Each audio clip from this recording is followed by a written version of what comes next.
Okay, I'm 35 followers shy of 500,000. And that's not because I take great photos. I take photos of stuff that I see and I tell people a story about it. Because I didn't even like Instagram when my son said, you have to do this because the other photographers do it. But I reckon by the end of this interview, that'll be 500,000. Yeah, YouTube is a thing that has propelled me no end. In the last 2 years, it's been unbelievable what YouTube does because suddenly they know you. People in the paddock know you intimately because they watch sometimes an hour of me a week. We're thinking like, check if you hit 500,000. Not yet. Close. It was a special video, I think. I liked going to the factory, and it was a very popular video too. And what you're referring to is on the Thursday that a number of drivers went out to the Senna Memorial because it was his 30-year in memory of his passing 30 years ago. They're being rocked around, aren't they? It's a phenomenal sport, and what Liberty's done has been quite amazing. It's a smart move from those teams because they can charge more for sponsorships. So they say, well, now you get this other. Now you're seeing all your logos on Netflix too. And now you're going to see them in a movie. Yeah, there's so many people, just swarming drivers, running, shouting. And you see some lovely scenes, but you also see some appalling behaviour. Where are you on YouTube? How many? 350. Oh, 500,000. And look at that. Look at that. That is 500,000.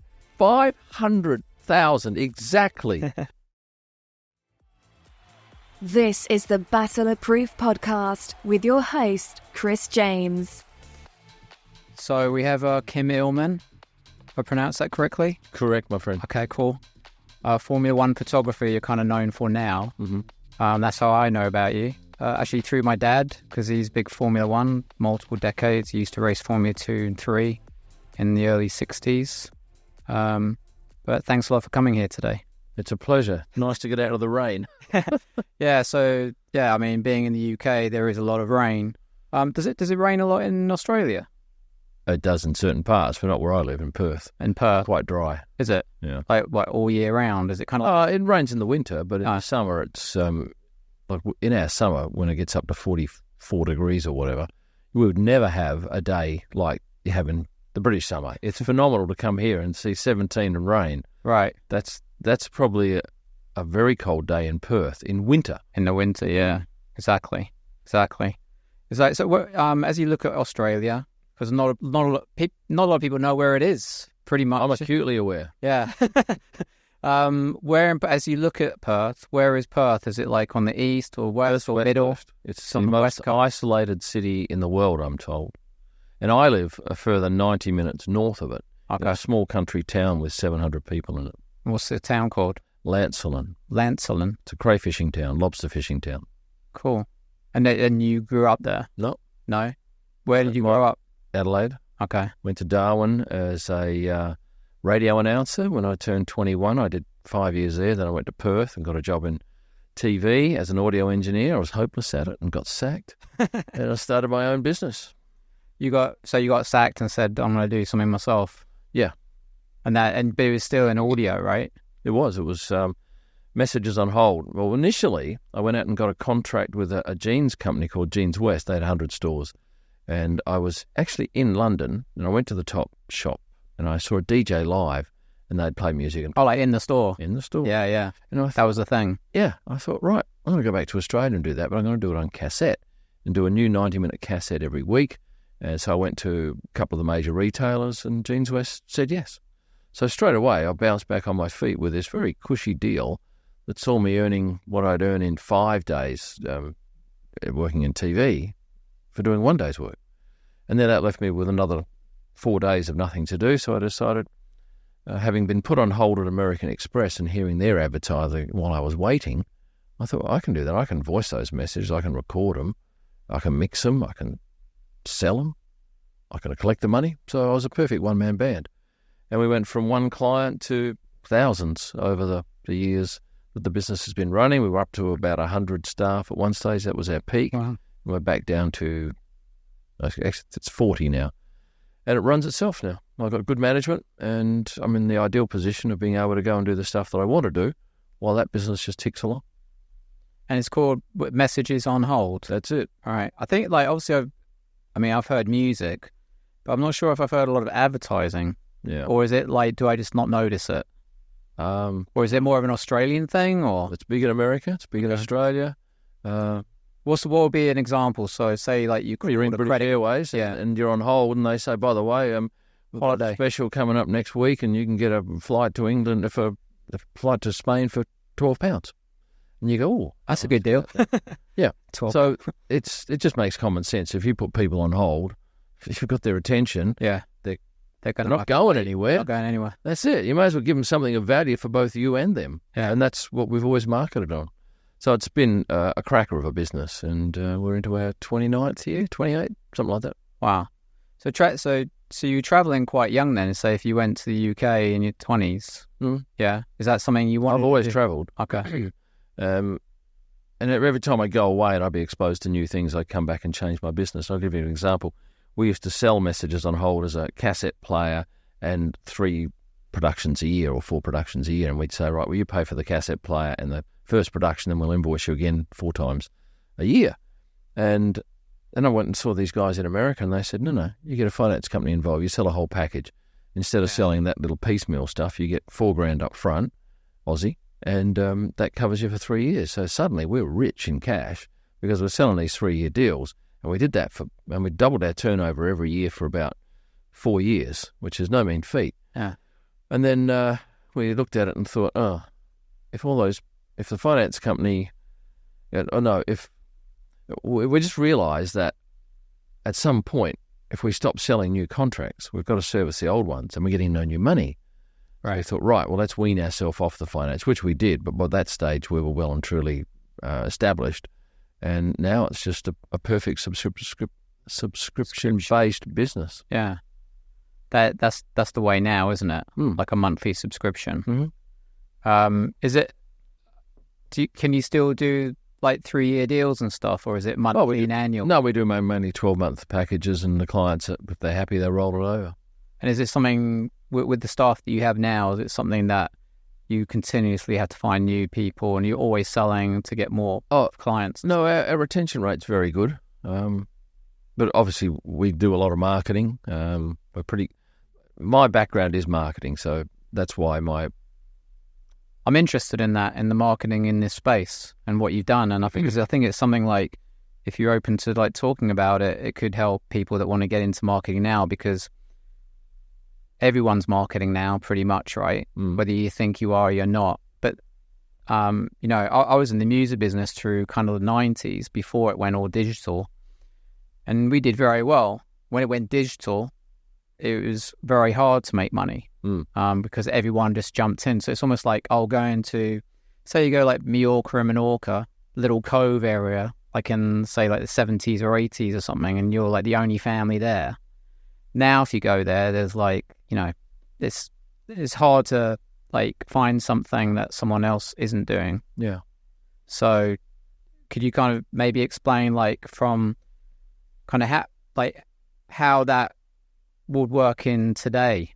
Is it possible today? Yeah. Well, I can tell you what I did back then. I was the king of ambush marketing. So I would get the messages on hold logo on AFL games, at the cricket, at international golf tournaments, at the Olympics. All the time, you'd be seeing this messages on hold logo pop up. Yeah. Now, there was never any explanation on that, what it was. Yeah, but people would say, what is that? What is that? And at some point, they'd maybe research it, or at some point in their business, the boss would say, we need to get the advertising on the telephone. They go, oh, that's that company. So instantly, it gave me credibility. And that was one of the major hurdles, because we were asking people from Perth to sign up who are based in the eastern states, and that's 5 hours by plane. So they had to know us, feel comfortable that we've been around, and they would have seen this over a number of years. And it was the perfect strategy. Whether or not it's the right strategy now, I don't know. But from my formative years, that worked. And now I've taken all my marketing that I've learnt over the years, and I've turned that towards Formula One. Okay. And that's what makes, I think, me different. And at the moment, I've got 499,900 and, let me tell you. You might be 500 in a minute. Well, it's very close. And this is why I've got this photo in here, because, I'm 35 followers shy of 500,000. And that's not because I take great photos. I take photos of stuff that I see, and I tell people a story about it. So you're not actually saying I'm the best photographer? No, I'm far from it. Anything like that? I'm far from it. Okay. I work with the best photographers. I know what their car pics are like. They're stunning. Okay. And people say, oh, your car pics are great. And I think, oh, I'm happy about that. But it's like being, oh, you're the 10th best poker player in the world. Yeah, but you're playing against the other 9 best and you're always losing. Yeah. So this is what I'm like. I'm sitting in the media centre and I look around and there's some of the best in the world there, which inspires me. And that's the way you should be. You should be thinking, hey, I'm not good enough. And I'm sure even those blokes who are great think that. But, it's been quite amazing what we've managed to do, because I didn't even like Instagram when my son said, you have to do this because the other photographers do it. And at the time, I think one photographer, he was leading the field with 30,000 followers. I thought, oh, that'd be great. And now I can put on 30,000 followers in 20 days. When did you kind of start the social side of things? Like actually, and like what platform? Did you like choose one first or do all of them at the same time? No, Instagram first. My son said, the eldest one, Tyler. You've got to get on it. Yeah, he pushed, and so I relented. I would have had a couple of thousand followers from my African wildlife stuff. So I went from 2,000 in mid-2018 to 35 shy of 500,000 as I talk now. But I reckon by the end of this interview, that'll be 500,000. Keep monitoring it. I think it's going to, hopefully it will be. I want it to be. Yeah. And I remember... Shame it's not live, because we can... I remember when I had 100,000 followers on YouTube, because you get a plaque, and it's quite a moment. You get it for 100,000, 1,010,000. And I was in Barcelona, and I was sitting in this Airbnb, and I'm thinking, just watching this thing tick over. And of course, then it hits 100,000. You put the post up, hey, I'm 100,000. Then a few minutes later, someone looks at it, and they go, no, it says 99,000. And of course, 2 people have fallen off. Unsubscribe. Yeah, and then so you flick around for, I don't know, minutes, being $4.99 and $500, but yeah, it's a pretty amazing thing, and that's a great audience to sell stuff to. And they're looking for a whole host of stuff. Oh yeah, because Instagram pays you nothing. There's no money from Instagram. Yeah, whereas YouTube, there's good revenue. On Instagram, like, do you have like an Instagram shop or something that you tap on, or do you just go straight to your site? Or? No, I just tell people to go to KymIllman.com. Have you tried the Instagram shop to see, like, to do as a tester? For some reason, we haven't done it, and my guys in the office would have researched this. And the same, there's also an opportunity to sell via TikTok, but not yet. Nothing. Not done it. Okay. Look, there's so much that can be done. Yeah. But at a point you think, well, I've got to spend so much money to make perhaps not even that money that I've invested. Yeah. And you can't do everything. You certainly can't do everything brilliantly. You can do some things brilliantly, and the rest will be average or poor. Yeah. When you mentioned ambush marketing, is that a term in Australia? Yeah, so you'd be watching the Melbourne Cup and they cross down to the betting ring 2 minutes before the race. So half the country's watching the Melbourne Cup. And there'd be a reporter saying, and the odds are for this horse. And one of my staff or one of my ambush marketers walk up behind him and hold a sign behind the head that says messages and hold. And the cameraman will go, oh, shit, we've got to get rid of that. And he'll squeeze in. And my guy's on an earpiece, so he knows, oh, take to the left, take left. All he's doing is enlarging the sign because the cameraman is thinking he can squeeze it out, but he can't. And people go, what's that message on hold? And then at the football, our football's different to British football. I realised that there was an opportunity. Is that Aussie rules? Yeah. Behind the goals is crowd, and at Subiaco Oval, where the West Coast Eagles played, they would have a shot where every time there's a goal scored, the goal umpire would signal a goal. Yeah, so they do that funny thing, right? Where... Yeah, and over their shoulder is 7 people in the crowd. 3 that side, 7 that side. So you get those 7 people, and you get them to hold up a sign. Every time they signal a goal, messages on hold pops up. So we did that for 6 races, and then I did a story in the Sunday Times, the paper. They want to know about it, and so we do this. We're a company that does this sort of thing, and we've been ambushing the football. Well, that Sunday there was a game, and they came and took our signs away. Yeah. The next week we came back and we did it again. They took our signs away. And then one more weekend, the same thing. And then the guy from the West Coast Eagles contacted me and said, look, we're going to keep doing this. Why don't you become a sponsor? And you can pay and you can put your hands behind the goals. So fine. It's where these big messages on a hold hands. Oh, cool. Marrying. Those kind of foam ones. Well, they're actually a cardboard core flute. Okay. No, we did start with those foam ones, but they got soggy when it rained. Yeah. Anyway, it was the greatest marketing we could have ever hoped for. It just was instantly recognisable, and we're famous for it. Even now, I stopped doing it 8 years ago, I think. What, that style of marketing? Yeah, Or... behind the goals. And that's what we're known for. Oh, you're the people at the football. Because football's huge in Australia. Yeah. Anyway, we don't do that anymore. It needed me to be running it because there has to be a certain amount of passion and commitment. Right. Staff aren't going to get down there and do the stuff that I want them to do. So I did it for a number of years. And then eventually I found some other guys who were brilliant at it and I paid them and they took great pride in it. But yeah, not anymore.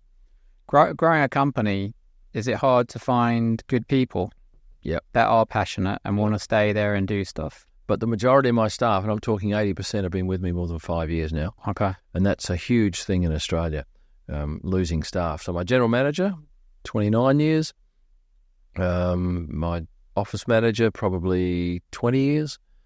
And now I work remotely because I'm always away. Right. Yeah. And we can meet over the phone. It just works well. And they're good people and they know what I want and they can translate that to the staff. Is the traveling, since you've been traveling since young, with the Formula One, they're actually talking about Formula One and how, like, maybe how it's changed. So, like, you would get like a media pass, like maybe all access media pass. Is that what you kind of still get, or is it called something else? Or you get a media pass, and initially, I decided, having been down and I've been to Abu Dhabi for the last race of 2016, I paid the corporate package, bought a corporate package through Red Bull, and just like as a punter. Yeah. Yeah, so you go into the paddock and you have lunch and you get to go down behind the garage and stand there and watch Daniel Ricciardo on the headset. You're listening to him talk to his engineer. It's all very quiet and peaceful.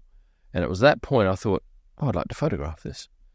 So I put together a little package for their FIA marketing people, the Federation International Autosport, who run the whole show, and said, look, this is what I think I can do for your sport. And I sent it off to them. And I said I'd like to be accredited initially for testing in Barcelona in 2017, which is 4 days, I think. Test or just shooting? Pre-season testing. I thought, let me just give it a try, see what I think. So I go along there and it was good. I really enjoyed it. And I met with the guy that was the head of FIA media. And I said, I'd like to be accredited for this first race, Australian Grand Prix. And he said, okay, that's your home race. Credited me for that. Yeah. You're local. I did Bahrain, I did China, and on that third race, I was listening to two guys having a chat, and one guy wanted to get some photos from this other guy, and he was left disappointed. And so I said, look, can I help you? He goes, you want to shoot for us? I said, yeah, how much? He goes, this much? Yeah, fine. So that's how it worked out. So I got a gig for the full year, and then once you do 14 races minimum in a season, you get a permanent pass. So the next... What team was that, sorry? No, it was just a photo outfit. Okay. And once you do that 14 races, the next year you're qualified to get a media pass that allows you to go to any or all of the races. So you don't have to apply race by race, which you do now. Right. If you haven't done any races, you have to do that. And if you only do 13 races, you have to still keep applying the next year, race by race. So the permanent pass got me the opportunity to go to as many races. So the following year I thought, I'll just do half a dozen. That'll be enough. That'll sate my appetite. Well, I did the first 3 or 4. I thought, nah, I'll do most of them. But I couldn't take that gig again from that company because I wasn't going to be there all the time, so it wouldn't have been right to do that. And so I just started doing stuff on my own and freelancing and finding clients and doing different things, and look where we are today. So people that go to Formula One in the corporate boxes and stuff like that, do they contact you and go, hey, since you're there, can you take pictures of us in the booth and stuff and our families and things like that? Or that...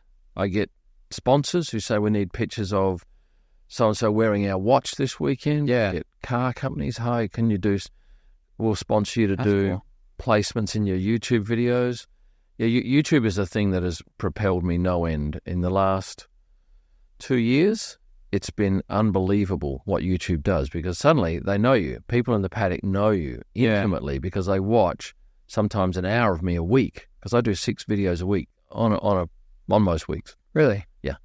It's an amazing grind, but if you want to get ahead, that's what it takes. Now you got it like 6 videos a week. Mm-hmm. I'm thinking like, check if you hit 500,000. Not yet. Close. Post-production. Right, so you probably haven't got time to do the post stuff. No, and I used to do all of it. Did you? Yeah, but I could only do 2.5 videos a week. Okay. So now I found an editor because I always thought, Finding a good editor. I'm not going to be able to find someone, so I'll have to do it myself. Well, I found someone, and he's excellent. And I know there's plenty more out there. So that's, in my mind, I always thought in messages on hold, I can't go and play golf on a Wednesday because I'm the boss. I need to be here. Well, it turns out I didn't need to be there. And then I thought, I have to at least be in Australia all the time to run my business. Well, I don't have to be in Australia, and I don't have to edit my own videos. I've found someone who's good, and there's plenty of other people who could do as good a job. So if you just as an example, say you're doing a video and you're in your hotel suite or something, and then you talk about the day, do you then upload that somewhere? He grabs it and then puts all the B-roll. You can't upload. He's got access to your photos. You got it. You got it all. Okay, that's it. I would say exactly what you said. That was on my phone. Maybe that was buzzing that you've hit 500,000. No, I'm 25 shy. 25 to go. All right, yeah, it's phenomenal because I always thought, how am I going to upload 2 or 3 gigabyte of video file for him to edit? Well, almost everywhere I've been finding. A couple of times it might take 10 hours. In Monaco, it's so terrible that it was quicker for me to take my computer back to the media centre, which is about a 25-minute walk, and then 25 minutes back to the apartment. But it was just quicker to go and use their internet. And it was the same in Austria too. I was getting 3-4 megabits upload per second. Media Centre, 800. 800? And the last one, in the mornings when there was no one there, it was something like 1,400 megabits a second. Now you can transmit 4 gig of video in a couple of minutes at those speeds. That's crazy. Yeah, even less, I think. So I guess they're trying to get up to, is it like a terabyte of speed and stuff? Be nice. But 800 is on its way, right? Is that another 200 and then it's a terabyte? Or is it, I don't know. But the faster the upload speed, the quicker my videos get out. Yeah. And so you find the fastest and then you go, that's where I'm going to upload all this stuff. Yeah, if it's not time sensitive, it can wait. It can just sit there all night and tick over. Is all your stuff like, say like in the cloud somewhere? And all sitting there so you can pull all... It's on a Dropbox. I use Google Drive. Google Drive. Yeah. Okay. Yeah. And so your editor accesses all the stuff on there. And yep. And then he puts finished files back in that Google Drive folder. Then I approve the video. And I don't think I've ever had to go back more than twice for changes. There's always changes the first time. You kind of like what he's doing now. And yeah, he understands what I want. And I'll admit from time to time, I'll say stuff which is probably a bit wrong. I'll say in the video script, in this photo here, you can see this, or this. I refer to a photo, and I think, I wonder if he can find that. Yeah. And then I just sit back and go, right there, he found it. Almost, there was one thing he got wrong the other day, but that was a pretty tricky one. So in general, there's this one little nut on the back wheel behind the... But he sees my pictures in nearly real time. So when I go back to the media center, or no, sometimes he sees them seconds after because I upload from the camera. But often I'll get back to the media center, I'll do my editing because I go back there about 3 times a day to edit big swags of video, pictures. And I'll then put them up to Lightroom, and then he's got rolling access to it so he can see what's going on, which is pretty handy if you're interested in Formula One, and he loves it. Yeah. He can actually see what I'm doing. Kym was at that corner. I didn't know he was there. We got the crash, or we missed the crash. And that's the marvel of technology now. I'm trying to think if maybe you have, I haven't analysed your videos, but have you kind of been out there seen like a cool, like maybe young drone guy and go, hey, do a drone shot of me walking down this street or the area stuff? Yeah, have you got anyone? No. Because that'd be cool to get. And at the track, drones are Lord. But no, I haven't bothered with that sort of stuff. Right. There's a lot I could do, but there's so much. There's so little time to do a lot of what I do. And then you get dramas like today. I've got this Canon camera. I've got a cable that connects a microphone. Mm-hmm. And then I have a problem. So I'm thinking, all right, I'll change the microphone. Still got the problem. I'll change the cable. Still got a problem. Change the camera. Still got a problem. I've got two setups. Absolutely identical setups. Yeah. And they both have the same problem. And so I'll do 9 files of video this morning. And then I'll upload them, and I don't check them, stupidly. And my editor will say, 3 of them are missing audio. So I've got to go back and do those 3 again. Anyway, it's a first world problem, but it just frustrates the hell out of me. I guess you could record the audio separately, like onto like I Zoom could, call. but who wants to do that? No one really. No one. Yeah, you want it all embedded. And As soon as I leave here, I'm going to buy the Canon microphone that sits on top on the hot shoe. okay. And I'm going to pray, not that that does me any good, I'm just going to keep my fingers crossed that will solve my problem, because it's just a bane of my life. I'm thinking of a video I watched of yours a couple of weeks ago, or maybe it's a month ago or something, when you kind of went to, Ferrari. Oh, yeah. And then some Formula One drivers all gathered around, was it like a Senate area or something? Yeah. And all kind of like... Yep. That was really good. Did you enjoy that? Well, not enjoy it, but that was, for me, that had a lot of, like, meaning. Really, like, it was a special video, I think. I liked going to the factory, and it was a very popular video too. And what you're referring to is on the Thursday, a number of drivers went out to the Senna Memorial, because it was his 30-year, in memory of his passing 30 years ago. Shit of a thing to photograph, because it was raining, and there were so many photographers, and it just didn't work that well. But I got some evidence that I was there. It was a nice thing. Look, a lot of those things are just messy, because the number of media there and guys push and shove. You don't want to be there and all that. You want to get your own... Yeah. But I'm never going to get that on my own. So that just becomes a bit of a battle, as does Lewis arriving at the track any day. Oh, yeah, everyone's wanting to get it. Yeah, and then you get the fans trying to get their shot. And the worst thing is when a driver wins a championship, because there's a celebration shot and everyone's back in a line, the photographers and the teams behind the driver doing their shot. But once that happens and the champagne comes out, everyone just crushes around, and it's dangerous. Photographers, not just photographers, people get cuts from TV camera batteries. Shorter people get squashed. Yeah. And if you go down, if you fall, you're in a bit of strife. Not a lot of people trying to help you. No, we're all got our hands up here with cameras. Yeah, but I'm a reasonably sizable guy, so I don't have any problem. Shoulders out.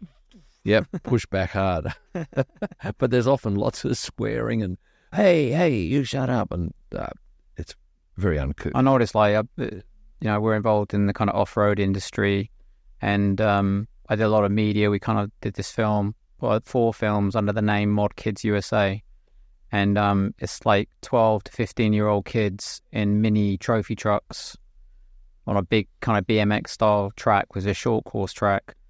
And I hated, like, all the media guys I got. I didn't want any of the media guys that shoot that stuff for a first thing, because one, they just wanted stupid money.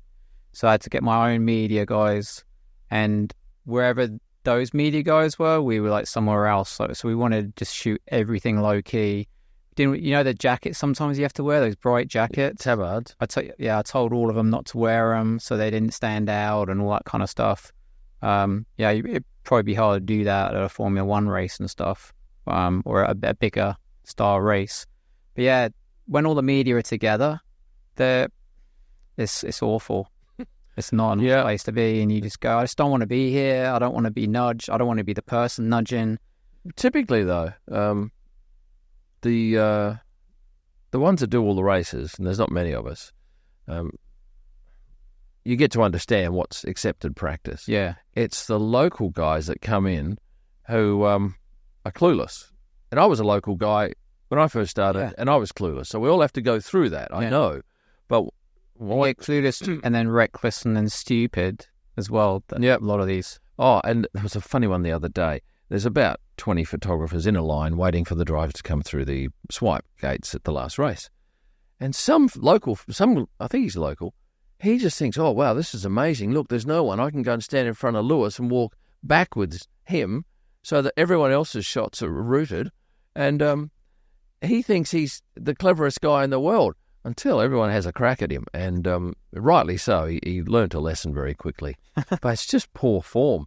If you can't work out how this whole thing works, well, then you're not going to get anywhere terribly quick. And, we all make mistakes, and so he made his then. Yeah. Were you a fan of Formula One as like a 20-year-old kid or anything? Or is this something in the last decade? I went to a few Adelaide Grand Prix. Okay. Love them. Because they've always, they've always been to Australia, right? That's a key place. Well, yeah, in my time as a teenager, I went, and in my 20s, and then they moved the race to Melbourne. But I was never a super fan. I like going along there and having a look. But, yeah, even now, I'm not sure I'm a fan of the sport. Like, I'm an avid fan. I like it, but I don't live for it. I love the travel. I love the fact that we get to photograph in these amazing places, and I like being close to the action. And I can tell you, we get very close. Sometimes my lens can be 40 centimetres from a car wheel. Really? Yeah. And that is phenomenal. It's like the slow motion on TV now is crazy. Like when they, when you see them with the front suspension, they're like really being battered. But when you see it in full, you just think they are just almost like gliding, and they're certainly not. They're being rocked around, aren't they? It's a phenomenal sport, and what Liberty's done has been quite amazing with Drive to Survive. It is pretty cool sport. This movie, yeah, they're clever marketers. Yeah, and a lot of people don't like that. We don't want to see it. We don't want Hollywood there. They have to put up with it. You not liking it's not going to stop it. Yeah. So my dad on the 26th of July turns 91. And he hasn't watched Drive to Survive, and he's a massive Formula One fan. I think, and I'm similar. I haven't watched the whole thing either, because one, it's a season behind. It's already happened. Yep. So the results. That has to be because the broadcasters would not stand for anything. Yeah, because there's a lot of money. Yeah. I understand. I do understand that. And also, it's weird, I don't know, seeing behind the scenes and them all swearing and stuff like that. I think everyone swears, but are they just swearing for the camera, or do the editors want all that? They want the drama. On Drive to Survive, I remember the first season. The reason I wasn't interested because I was a big Lewis Hamilton fan, being from the UK myself and everything. And Mercedes weren't even part of the recording in the first season, were they? Ferrari. And Ferrari, okay. Yep. Yeah, so those are they're all... Didn't take them long to come around, though. Right. Did they jump in season 2? Yep, they were all in season 2. Yeah. I'm pretty sure it was season 2. I think you're right. Yeah. Yeah. And it's a smart move from those teams because they can charge more for sponsorships. So they say, well, now you get this other. Now you're seeing all your logos on Netflix too. And now you're going to see them in a movie. Yeah. You're going to see them on Brad's movie. Not all of them, but there's no downside for extra coverage for a sponsor. And this sport's about money. There's no doubt it's an entertainment thing. It's not a sport. It's just entertainment. I don't know what the age is, but maybe 40 and under. All those fans, I think, are like Drive to Survive fans almost. If their dad didn't watch it or whatever, because there's a lot of new. But do you see that at the track? Do you see a lot of younger people? Do you notice these influencers and stuff at all the races, or only like Vegas, Miami? This race is phenomenal for the people that stand outside the swipe gates, and there's only a few hundred of them, but they're mostly younger people, and they're there for 12 hours sometimes in the wet. And they can be their own cameraman and everything, right? Yeah, but they just are desperate to see these drivers. And I had the most interesting thing. We got on the bus on Sunday night after we'd been there 12 hours. It was about 8 p.m. And there was a McLaren fan, a young fan. I couldn't even tell if it was male or female. But we drove past the swipe gates in this double-decker bus going back to the media car park. And this person looked out and saw Lando signing autographs out the front and burst into tears because that person had given up, I'm guessing 15 minutes prior, having spent most of the day there, hadn't seen Lando, and then saw that at the end, and it was just too much. Tears, and I thought, wow, that's really amazing. That's the love that they have for these drivers. Yeah. You see so much content on everyone now, right? It's like taking... I don't remember being young or seeing kids at concerts crying. I mean, I think the only time you saw it was maybe on an Elvis clip or a Beatles clip where all the women would go crazy and kind of cry.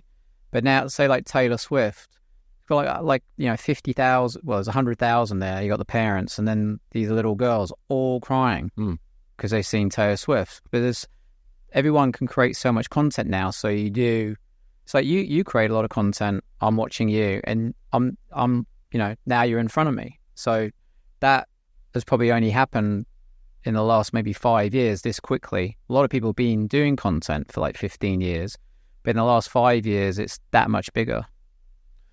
What I find at the track, well, two things.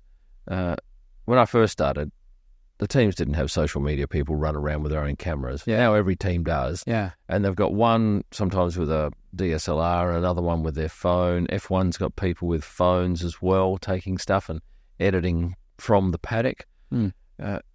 It's not something that was there when I first started. And now the number of fans in the paddock is crazy. It's very hard for us to get a clean photo at a certain number of races like this one. There's so many people, just swarming drivers, running, shouting. And you see some lovely scenes, but you also see some appalling behaviour from people who should know better. Not the drivers, I'm talking about the fans who... And in one case, it was in Coda in America. And this girl is from about 40 metres away, is just running, screaming, Daniel, Daniel. And he's talking with two people, having just a nice conversation. And she just comes up and wrenches his shoulder away. And he goes, I'm talking. I'll be with you shortly. As he should have. I thought he was way too polite for that sort of thing. I also see people who will put their arm around Lewis Hamilton for a photo.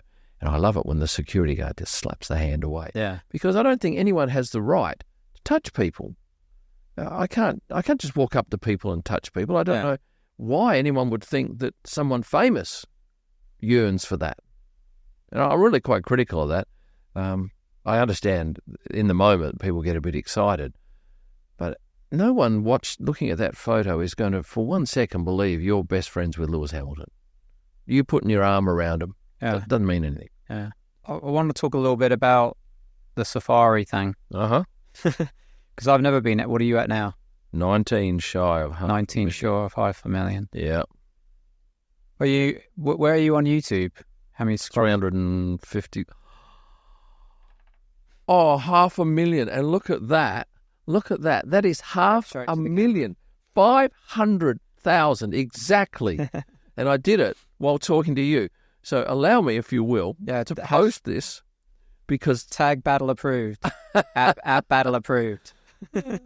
So we might be able to get a few followers as well. I'll tell you what I've said. When I first turned my attention to Instagram midway through season 2018, I had no idea where it would go.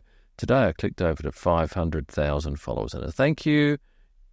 And there's a thank you. Yeah, that's quite nifty.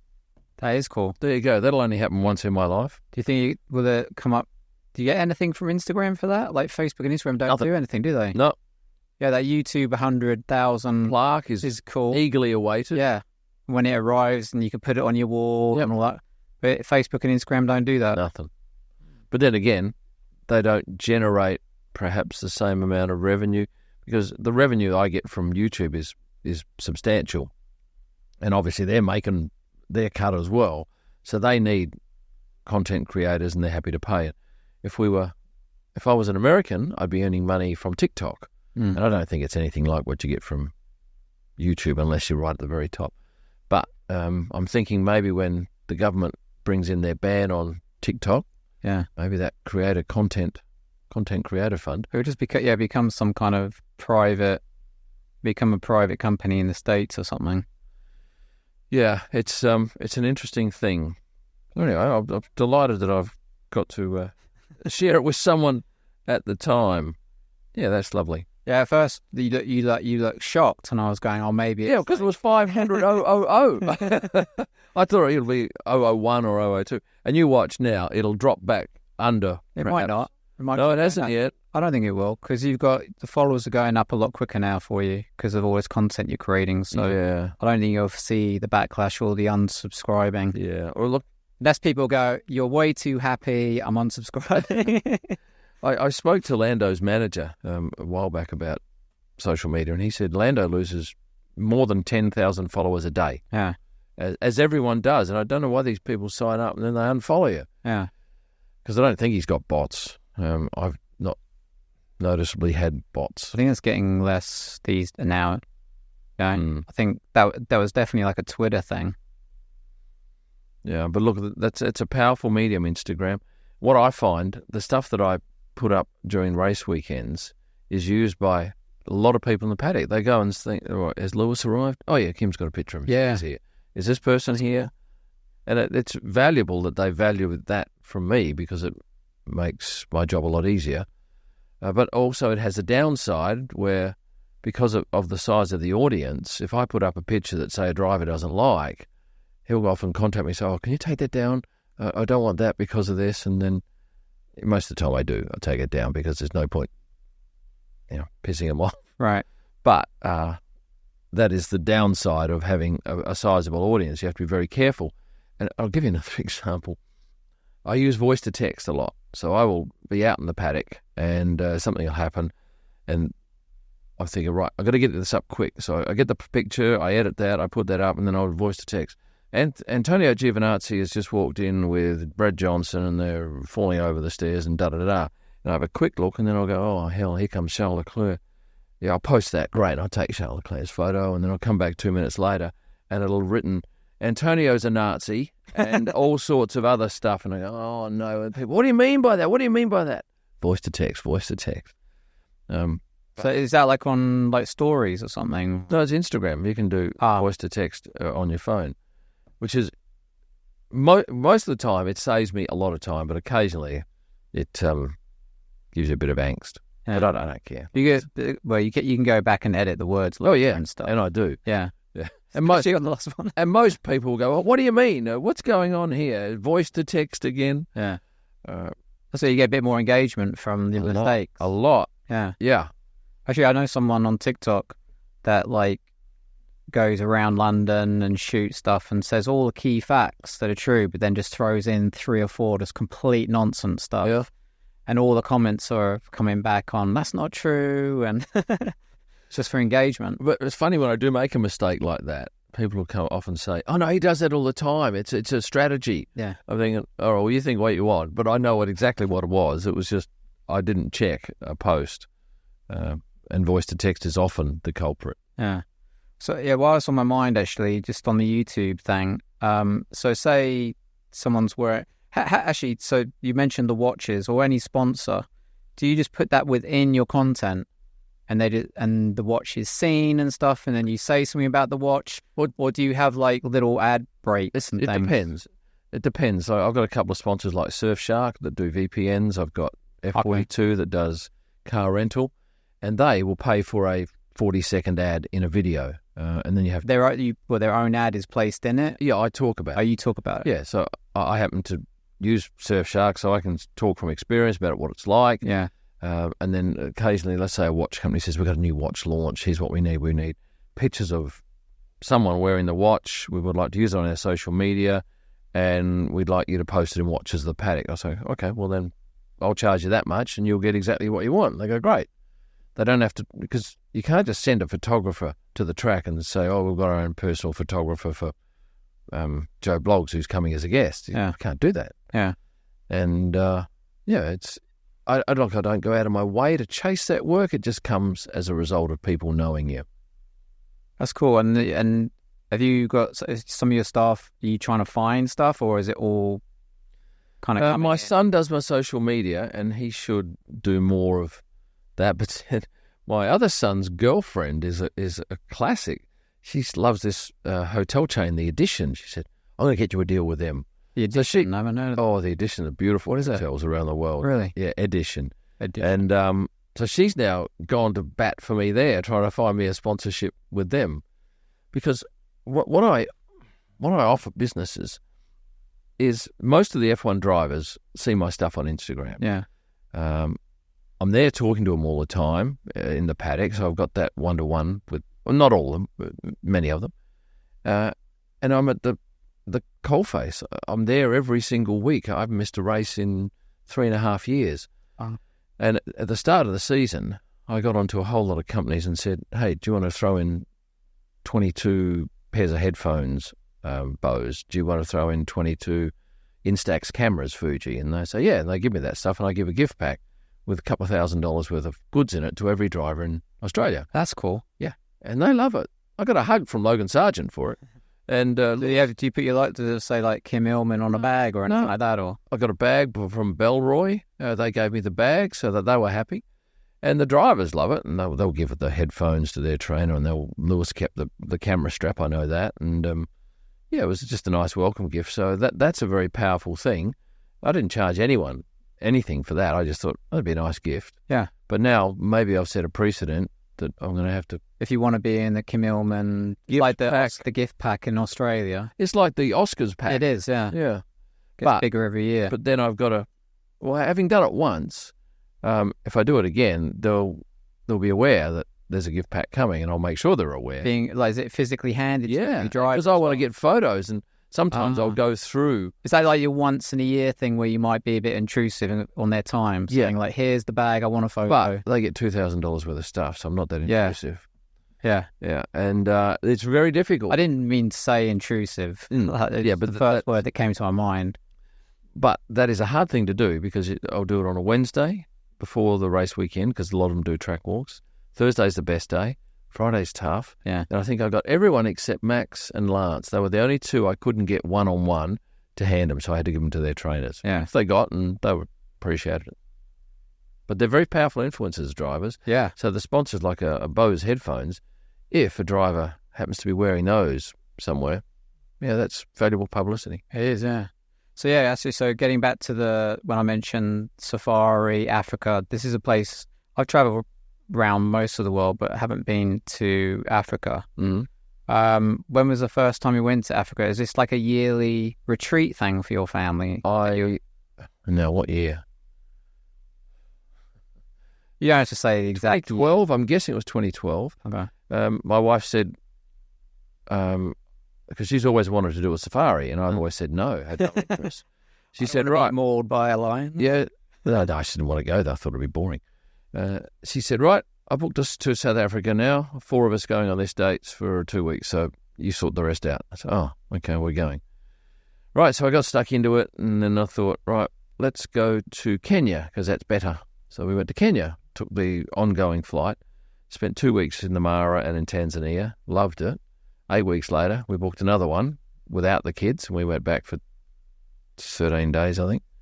And then we came back and we booked another one for another couple of months' time, and we did, over 2.5 years, we did 26 weeks there, shooting for a book that we decided to do about 4 safaris in. And then that book was published here by a UK publisher, and then National Geographic picked it up for Germany. Nice, and it was a great book because I used a buggy to take a lot of the photos, so it's ground level stuff, close to animals, wide angle lenses, and it was a really different feel than what you get mostly with wildlife, and it did really well. I should have done the second print run. I should have just stuck with the first one. Okay, because it's hard to sell books, isn't it? Oh, very hard. Yeah. And you're never going to get rich out of doing it. But what that did do for me, I think, was showed F1 my ability and perhaps marketing, and that I wasn't just I'm going to come along and have a jolly. And there's no doubt. Am I the hardest?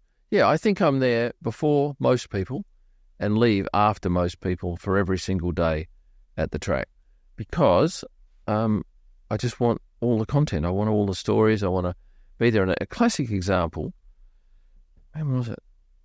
Saturday night, it was still a little bit of light rain at the track, and I'm standing out there in the wet, in the middle of the paddock. I'm the only photographer, and I get Toto and his wife arm in arm. I get Max in casual clothes. You never see him in casual clothes in the paddock. And that picture did 30,000 likes or something on my page on Instagram. And no one else is getting those photos. And the drivers aren't expecting any photographers out there. Yeah. So it's worth putting it's you, they're not going to be too worried either because they know you. Yeah, look, they're not worried about photographers as a rule anyway. Yeah. They're so used to having cameras around them. Not that I'm in their face. I'm using a 100 to 300 mil lens, so I can be 20 metres away. And once they get to 5 metres, you can't take a shot anyway. 4 metres, they're too close. But yeah. You mentioned Canon. Is that like a choice of camera? Because look, I had a Canon when I was younger, and then I bought a couple of lenses, and when we went to Africa, I thought I'll buy one more lens. And once you've got a few, you don't want to have to go, I'm going to change down to Nikon. Right. It's too expensive. And I think they're pretty much the same sort of thing anyway. There's not much differentiates those two. And I don't think I'd want to go to someone like a Fuji or a Sony. I just don't think they provide the backup that we get. And at the track, Canon are fantastic. Like last weekend, they let my son a camera, because they come with lots of cameras and lots of lenses. Do they? Photographers will go up there and say, have you got a 100 to 300 or have you got a 600mm lens? It's fantastic. Now, if you're a Sony shooter, you get none of that. Don't you? You get a problem with your camera at the track and one's out of action, you've only got one left, whereas you can go and borrow one from Canon. That's cool. Yeah, they don't go to all races, but they go to most. There are a lot of, so you got the lenses, and then, like, with the camera itself, it'd just be called the body or something? Yep. Like, yeah. There's quite a lot of body cameras. Like, say, Canon alone. So if someone was really interested in photography and wanted to do similar photos to you, and maybe, like, follows you and wants to get a Canon, like, would you say they're all good? Like, or would you say, you should I've no idea. I've got no idea what anything... So you're not a tech guy, you just kind of... No. I use an R3. Okay. As soon as the R1 comes out, I'm getting that. It's due out shortly. It's being announced on the 17th of this month, I think. What's that stand for? Don't know. I think that it was a Rebel or something. Is the R still for Rebel, maybe? No, was a Rebel that was a thing in America. They were more consumer cameras. Yeah. Yeah.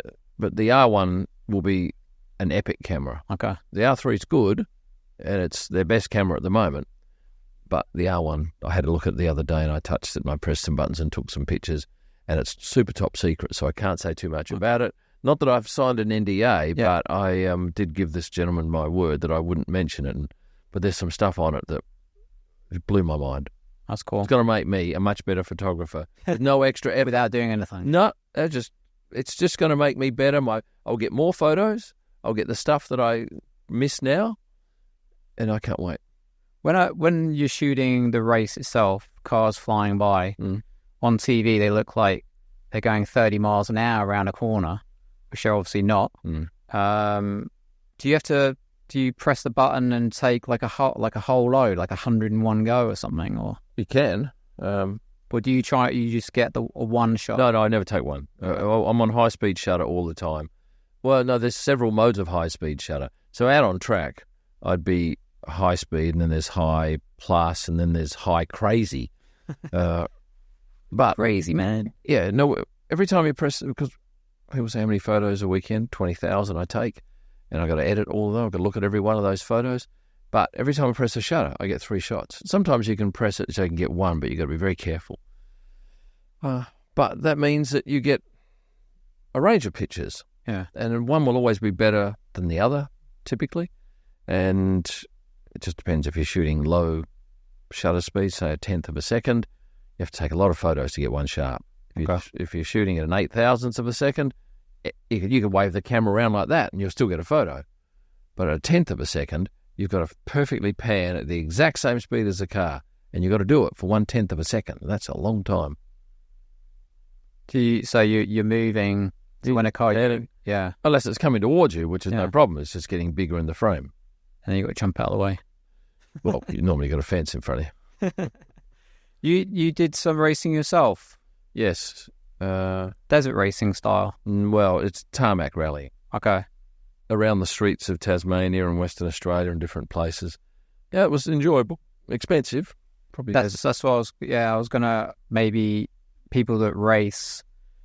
if it's anything with a motor, it's going to be expensive because, like, say you're a kid, maybe your dad's doing it and then you want to get more competitive, then you've got to probably pay for a mechanic. Yep. Then the mechanic turns into 2 mechanics and you start building a team and the kid's getting older. Yep. And there's just families out there spending hundreds of thousands a year before they're even 16 years old. That's right. Yeah. Is it all racing like that? Is this more? Yeah. Yeah. Without a doubt. It's just it's like owning a boat. It's just money going out. Right, yeah. Time. But it was a fun thing to do, and that was my passion at that time, and then I went away from that, and then I did wildlife. That was my passion. I went away from that, and now it's F1. I don't know what it'll be after this. Racing to safaris, like speed to chill. Yeah. That was more of a family thing, right? I just tasted it once and thought, that's just good. And I got addicted to that for a while. And then when I did the book, I thought, no, that's enough of that. Now I'm addicted to this. And do you think like the F1, have you said in your head, I'm going to do this for so many years, or you're not even thinking? My wife will tell me when I've finished that's up. enough. Well, no, I often think, if I have a bad day, I think, what am I doing? If I have 2 bad days in a row, I think, oh, perhaps I should give this away. If I had 5 in a row, I probably would give it away. But rarely do I have 2 bad days in a row. I guess you're... Sorry, go on. How long have I got? I don't know. I'd like to think that my son could take this over. I'm setting him up this stunning platform. Right. Yeah. He could just walk in and kill it. He's going... Well, I don't know whether he wants to. He's 22, and he's got a social life that he quite loves with his mates. And you really can't have a social life with this to a certain extent. I think, like, have you heard of a show in the UK called Fully Charged? I have not. Okay. So it's all about electric vehicles and solar power. It's called Fully Charged, the Fully Charged Show. And he started, I think it's Richard Llewellyn, I hope I got the name right. Was doing a podcast himself talking about, about electric and solar in his home and stuff. And he's built it into this huge channel. And Fully Charged now do all around the world, these big conventions. Mm-hmm. And I think they've probably got one in Australia. They go to both coasts in America. They do UK, Europe. I think they have been to Australia. Where I'm going with this is he was the face of it. And then he brought new kind of faces to it. Yep. And then it kind of just like now there's like a whole team of faces. So you could definitely do that. And even if your son doesn't want to take over, he might be quite happy to be behind the scenes. Who knows? Yeah. Anything could happen. And I've learned to not discount anything because... It was going to happen naturally, probably. But you're right. You are building, a big YouTube channel. You just hit, 500,000 on Instagram. So the Kym Illman brand is now a brand. So I'm sure there's photographers out there that would like the opportunity of maybe following you. Not that you want anyone following you around or being with you. But, yeah, I guess. It's amazing the number of people each week. Oh, I'd like to do what you do. How do I do it? What's the answer? Have you got? Well, the answer is to get on with it. 2 years at the ANZ Bank after leaving school, then run your own business for 38 years, and then do this and do that. But people, no, I want to do it now. Yeah. Well, you can't unless you're a great... Because there's only, I'm guessing, a dozen or so paid jobs as photographers in the media centre who work for a company to shoot. There'll be Getty, the best guys in the world, AAP and Reuters and whatever. But the rest of them are freelancers pretty much. Mm. Yes, the teams go out and say we want a photographer or a videographer, and they'll advertise perhaps, or they'll find someone. But they shoot exclusively for that team. Yeah. And people say, would you like to shoot for a team? I could think of nothing worse. I'd be a terrible employee for a start. And that's what you'd have to be. And you'd get millions of photos of Haas, but you get no photos of the other teams because you just focused on one. Right. And that's not my goal. It might be a good start for someone young, though. Yeah. And certainly on the video side. Social and building and growing. And a lot of people think, that sounds like a great lifestyle. It's not as good as you think, especially if you're doing it hard. If you don't have the ability to fund this, and you're having to, some photographers and journalists sleep in their cars. Yeah, at European races. Now, disgraceful. It's just uncomfortable. You've got to have a real love of the thing to want to go to that inconvenience and discomfort. And some people do it, and full marks to them. I would have done that at maybe 20. Yeah. I wouldn't do it at 60. Right. Yeah. That is mad. So let's bring up, this past weekend. Like, what were the kind of standouts and, like, maybe... Brad Pitt. For me, Brad Pitt was huge. My son got him on the Thursday. I said, I'm going to go and do some stuff. You stand in this spot and you look at that door. He will come out. I knew he was going to come out. I don't know. Snapping. Yeah, and he got the most stunning pictures. He waited 45 minutes, and he got the most stunning pictures. And he could have missed it, could have mucked it up. We can all do that. Yeah. To look away, not focus. Yeah. And he switches across, but Brad waved to him. Or he waved to someone near him. We can't quite work it out. And it looked like he's waving at... He's waving at... You look at the photos, he's waving at the lens, we think. And then the next day, I got him going to the driver's briefing, dressed in casuals, and he waved at me. And then the next day, I got him, and then on Sunday race day, he came with his girlfriend for the first time ever. Seen in public together holding hands. I don't even know who his girlfriend is. No, I didn't know her either. Ernesty Ramon. But I know her now because those pictures have gone all over the world. And I think there were only a couple of us that got them. I don't know what happened at the end of the day, whether he left with her, but typically there's hardly any photographers out there at the end of the day. Something like that photo, is that, can you make money from that? Yeah, I contribute to Getty. Yeah, okay, so you mentioned Getty a few times. So you're uploading to Getty, and Getty, if you got the photo, the Brad Pitt photo that everyone wants, they're like your kind of agent. Yeah, like people, if you're the Times newspaper, you'll have a Getty subscription, and you'll go and see we'll have that one. They press a button, bang, they can have it up and running on their site in a minute. And it's a standard fee for everything, is it? Yeah, different organisations pay different rates. Yeah. Some pay very little, others might pay a lot more. Still not totally across how their pricing system works, but they are the major agency in like really, someone like me, I never thought I'd be shooting for Getty. It's a fair honour. But so do you have to be asked, or? Yeah, I inquired through the Australian office, and we chatted for a bit, and then it just happened. There's only a couple of people that contribute to them. I'm not a paid staff member, and they have the best photographers, but they don't have what they like about my stuff is the people. They've got lots of car photos, and I hardly ever put a car pickup. There's a crash here or some really good photo, yeah, but I'm not going to waste my time putting up car pics. I wouldn't make, I'd be losing money doing that. So I know the stuff that I think I'm good at, and the stuff that sells. And you can see the stuff that sells. If you go and search, you can search Illman Getty Illman images. on Google. Do Illman Getty images. You'll now see my son's pictures as well. So does he get credit, or is it? Yeah, because he works through my account, and some days he'll do better than me because he'll get a stunning picture that I missed, like the Brad Pitt picture. He was just over the moon with, as you can imagine, when you invest 45 minutes in a pic. Yeah, and that time doesn't probably go very quickly. No. You're just standing there. Yep. But if I look here, Channel 9 News have run my pic, Vogue magazine, Harper's Bazaar, Board Panda, Elle magazine, Hollywood Life. These are all MSN, magazines. AOL, The Mirror, Cosmopolitan, F1 Oversteer, WWD, Yahoo Life UK, Entertainment Tonight, NBC. That's just huge. Yeah. And is that like online and been potentially that in print, like say like Elle and Vogue and stuff like that? Or online, I can tell, and I can also do. I can see what my sales are, but I don't know where they go. But I was in Sainsbury's 3 nights ago, and I thought, the first time I've ever seen papers where my pics might be. Yeah. And the first one I opened up had Jace's picture, so he was fist pumping. Yeah. And then the second paper had 3 of mine on one page, and then the next day I had another 3. Do they credit you in the paper? Yeah. No. Or is it not that paper? I don't know what the deal is, but obviously they have a deal that says they don't credit the photographer. But I I mean, you don't need the credit in the paper as long as you're getting paid, I guess. Yeah. So actually, I was watching the Formula One race from my parents' house, and we were talking about you, going, "Oh, I wonder if we'll see you," and stuff like that. And there you were. What I do notice you is that you're wearing their bucket hats, right? Are they?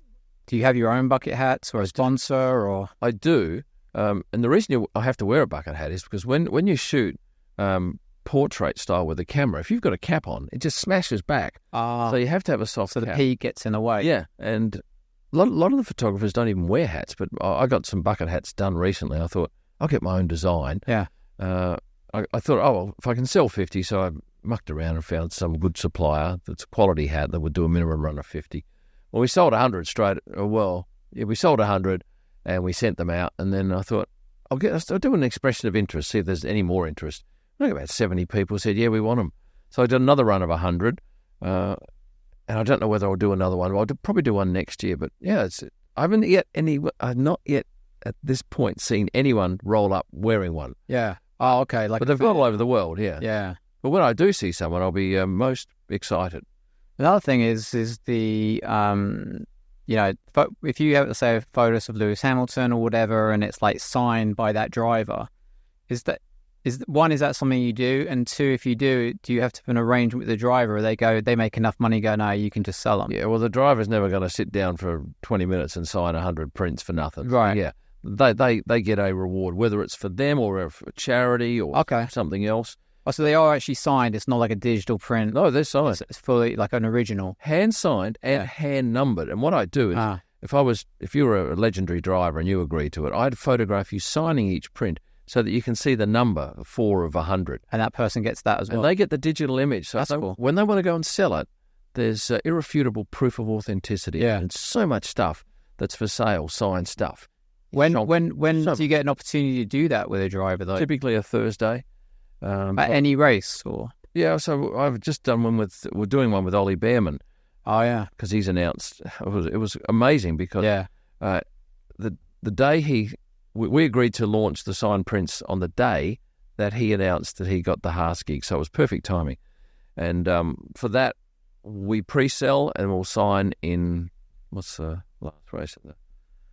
Is it somewhere Spa. in the... Okay. Spa. So I'll get 150 prints or 250 prints there, and he'll spend, 40 minutes signing, and I'll document the whole thing. And then we offer them on sale. And already, a lot of them are gone. And to buy these, is it at your website? Yeah, KymIllman.com. KymIllman.com. You get the print. I don't send them framed because that's a nightmare. Yeah. I tried that first time. Forget that. They're packed really sturdily, and they go all over the world. And you know what? Europeans hardly buy any of them. British buy a lot. Americans are the kings. Oh, they are my major market. Then Australia. So it's America, Britain, Australia, and then the Netherlands. What size are they? A3. A3, okay. So pretty big. Yep. Yeah, and collector's items. And you can sell them because you've got that digital... Yeah.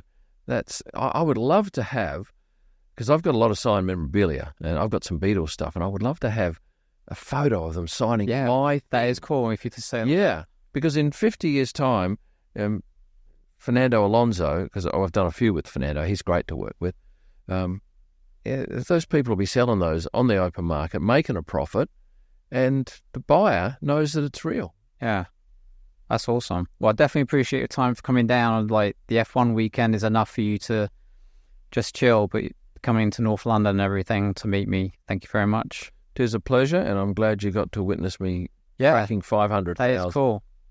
I'll be back here in 3 years' time, and we'll do 1 million. Yeah, or we'll probably be quicker than that. How long did it take you to get at 500,000?